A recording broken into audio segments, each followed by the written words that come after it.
The mind is so powerful. It is so powerful. I originally wanted to journal about guilt, and I still do, but my mood and my approach to this journal entry is a lot different, and I'm so glad that I didn't do it yesterday because it would have been coming from a much more different place than it is coming from now, and I feel like that happens to me a lot. There'll be like some roadblock in time, but it will be so, the time that it did lend me just allowed for change to happen when it comes to like my perspective or way of reflecting or whatever, and I'd like to think that is power above mankind in times like that. But okay, Sethi and I were exchanging voice memos. I know that friendship is, Lord have mercy, a gift from God. Yeah.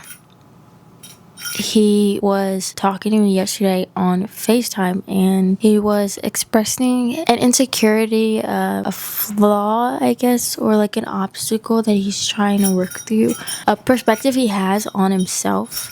Moo, you gotta stop with the jingle bells. A perspective he has on himself, and hearing it was an experience, to say the least. I got very emotional, and it's not the first time I've gotten emotional hearing some kind of perspective he has on himself. What always gets me, what always makes me emotional, is the inability he has to see himself the way I do. Specifically the inability, and the fact that there is not much I can do for him to understand my perspective beyond just the words I'm saying. Like, truly comprehend what I'm saying, truly believe at least an ounce of what I believe, or see himself with even just an ounce of the perspective that I do. It's something I felt since the very beginning of our friendship. Definitely a more minuscule version of it, but still stemming from the same place of just like wishing I could give him my eyes for a day, because a lot of the stuff that he expresses to me, I don't like to call anyone's feelings invalid, and I don't like using the word but after a sentence because it's basically like contradicting what I say in the first part. But it's untrue. Like, it's untrue. It's untrue in my eyes. It is truly untrue in my eyes. And it's so untrue that it pains me. It literally pains me. Like, I sob thinking about how some of these things are true in his head, and it makes me envy the power that our mind has, because it's like I wish I had that power so that I could allow him to see what I believe. I wish I was able to do that.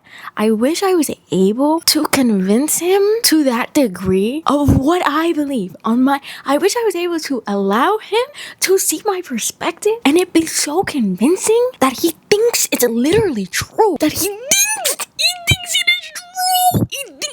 Oh my god.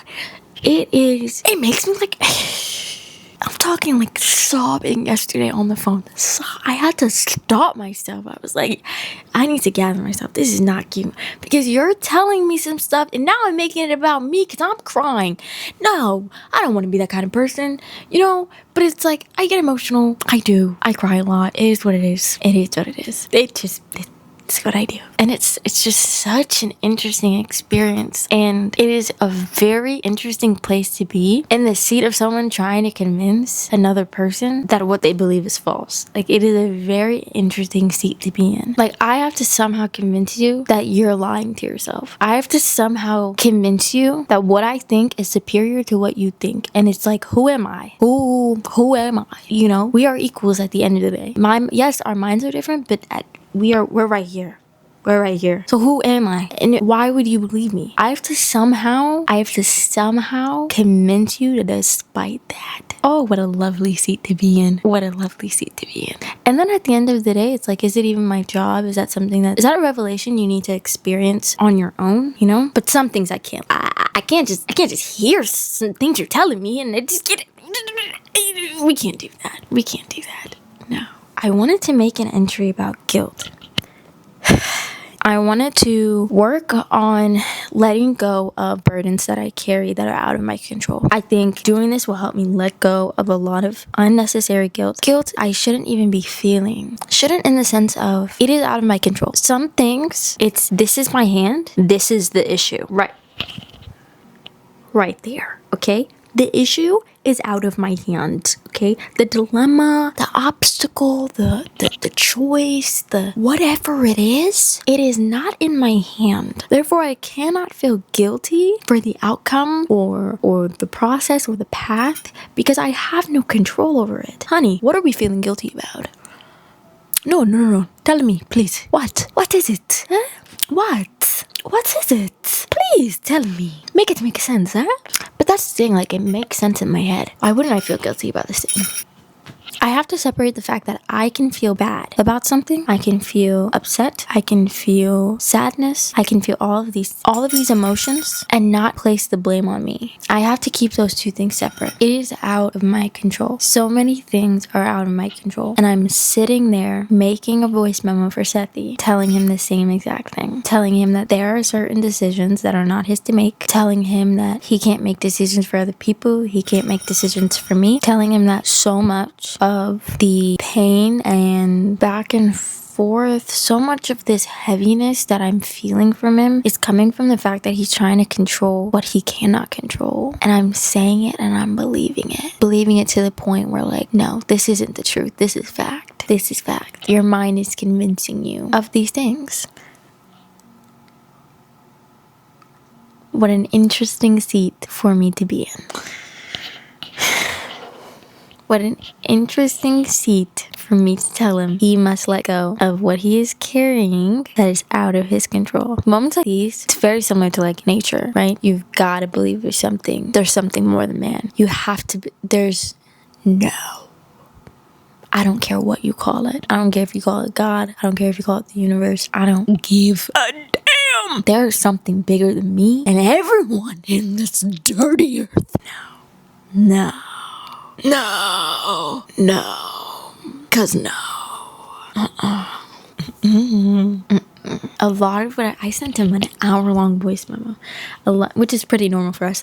A lot of things that I was saying were things that I needed to hear, things that I needed to believe. Everything that was fact in my brain in relation to him needs to be fact in my brain in relation to me. Oh my goodness. Isn't it funny how the mind is so convincing? Isn't it funny how I can so strongly know that this is how you should maneuver, but somehow I'm the exception? Why do we do this? Why do we all do this? If you don't do this, if you don't do this, hey, no, props to you. You are better than me. You are. Remember how I said we're both right here? No, you're right here. You're right there. This is me. This is you. You're right here. It's actually sickening. Please tell me how you got there. It's actually sickening. It really, really, really is sickening. I was telling him that friendships can be a tool, right? I'm a firm believer in this because I have experienced this multiple times. And it is a beautiful, beautiful, beautiful thing to experience. And I believe it is such a privilege because I've come to understand that not everyone experiences that. Not everyone experiences friendships to the depth that I've experienced friendships. And it is such a beautiful experience. It is such a beautiful experience. Anything that fits into the category of making me love humans is above me. It is just it's so beautiful. Immediate beauty. Because there are many reasons to hate us right now. Many, many, many reasons. But friendship, oh Lord have mercy. That true, genuine, good-hearted friendship is something that makes me love human beings. Connection. Friendship isn't even the right word. Connection. Because you can meet a stranger. You can meet a stranger and connect for a moment, and that can stick with you for the rest of your life. Yet you never meet them again. It's such a tool. Friendship is such a tool. It is such a tool, and we must use it. We must use it. And there's a line, right? It doesn't have to be it should not be reliance, but I was telling him that it can be used as aid or like a guide. I've had friendships that have helped me without the other person knowing, and that is proof that it doesn't have to be reliance or burden, or it doesn't even necessarily have to consciously involve the other party, you know? Because I've had many instances where the other party doesn't even know. I've recently revealed to my best friend, Sydney, something that she has done that has changed me so immensely, and she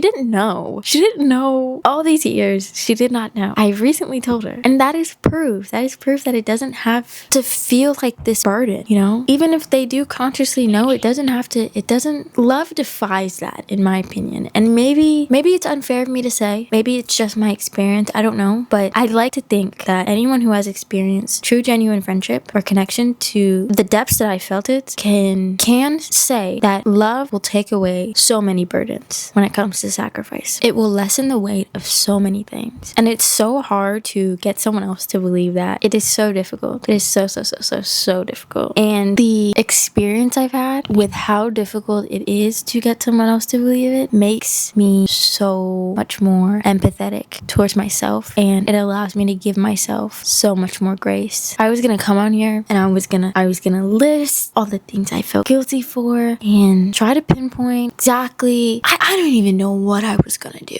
I don't know what I was gonna do. I know I felt shitty. Like physically, my body literally, it starts to ache when I'm thinking an unnecessary amount. When I'm feeling things that I don't even need to be feeling. Like when I am adding so much unnecessary weight onto my shoulders, Lord have mercy, my body feels that I woke up sore. What did I do? I didn't do shit.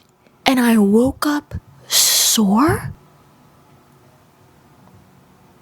That's where I draw the line. It's right here. Draw. It's over. No. Something's gotta go. When this starts affecting this, something's gotta go. It's gotta go. Pick which one. We taking this one out or this one out? Something's gotta go. It's gotta go. Get to go. Can't do it. I can't have this hurting and this one. It's too much. It's too overstimulating. And I'm done. I'm done experiencing pain. Unnecessary pain. Especially when it's in my control. I'm fighting things out of my control. But when something is in my control, what am I doing? I'm literally choosing to be in pain.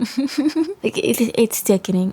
Sometimes I'm like, I got up today. I worked out for the first time in a long time. It's only been like 2 weeks. I put on a good scent combo, listened to Sethi's voice memos, let it sink in, took what I took from it, sent him a voice memo back, and I sat and I realized every word that came out of my mouth needs to be applied to me. And I decided that I don't want to approach this entry the way that I wanted to approach it yesterday. I want to approach it like this because I think the way I was going to approach it yesterday was still somehow assigning blame to me and trying to control the situation. I love when I go through very parallel experiences with my friends. It's a very beautiful feeling, despite the pain that may come with the experiences, to go through an experience that is parallel to another human being that is close to you and that you can confide in, and they can also confide in you. It is a privilege.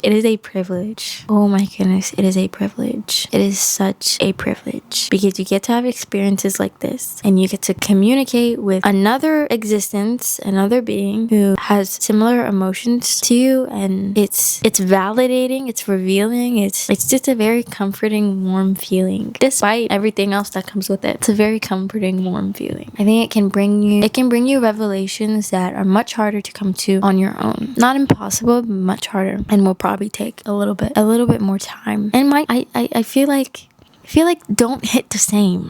They don't always hit the same, you know? It's like a good mystery book. The reveal of something really matters. Like the ending, yes, the ending is probably good, or whatever they're revealing at any point in time is probably good, but it's the way they do it. You know what I mean? Like a good mystery book, it's the way the author reveals it to you. And that's what I feel like this is. Having it revealed to you, having that like aha moment is so profound. And it makes me want to do things like this, like sit in front of a camera and talk about it or write about it endlessly. It's just a way that it was revealed. Such a beautiful experience. It changed the experience completely. But I don't know, that's just me. Despite the heaviness or the gravity of everything I was feeling, everything that person that I love is feeling, this is good.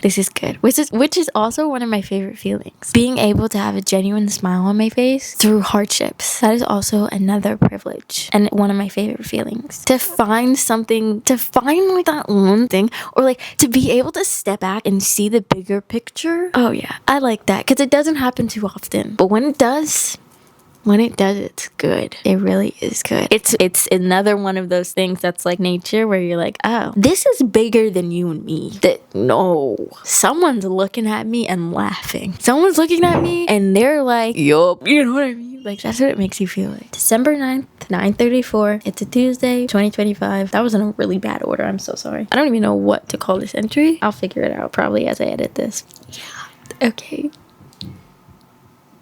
Guess it's time to go. I want to make an entry about my love life at one point because I need to dissect this. I feel like I am repeating mistakes.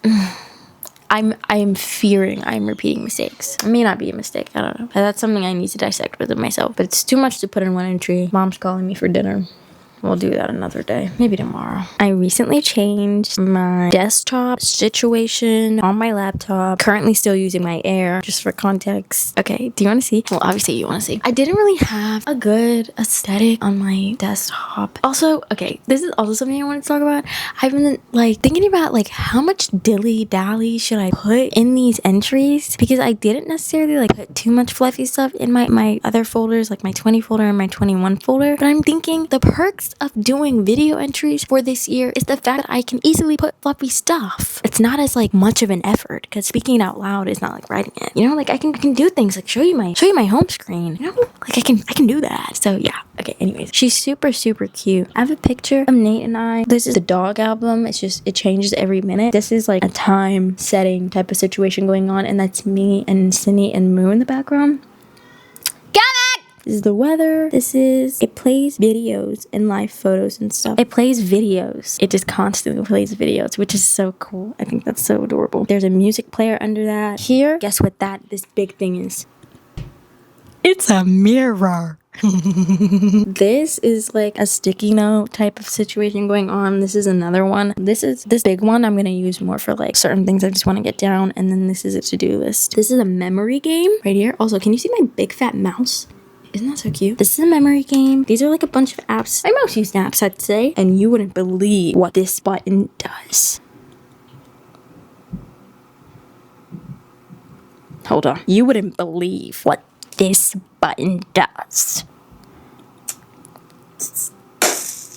Bam! Confetti. Isn't that so cool? Isn't that sick? That is so cool. Put that on my list of little things that bring me joy right now. It is so cute. And then I also changed my like icons. I have my folder with like a bunch of random footage, YouTube edits, everything related to the pups. I have different stuff, writing, random things. But I changed the icons for all of them. Okay, I have to go. Mom's calling me for dinner. Come on! Sorry. This was a beautiful entry. I'm really excited to edit it. You know me. Okay, gotta go. Mwah. You're beautiful. You're amazing. You're growing. You're a growing human being. Give yourself grace.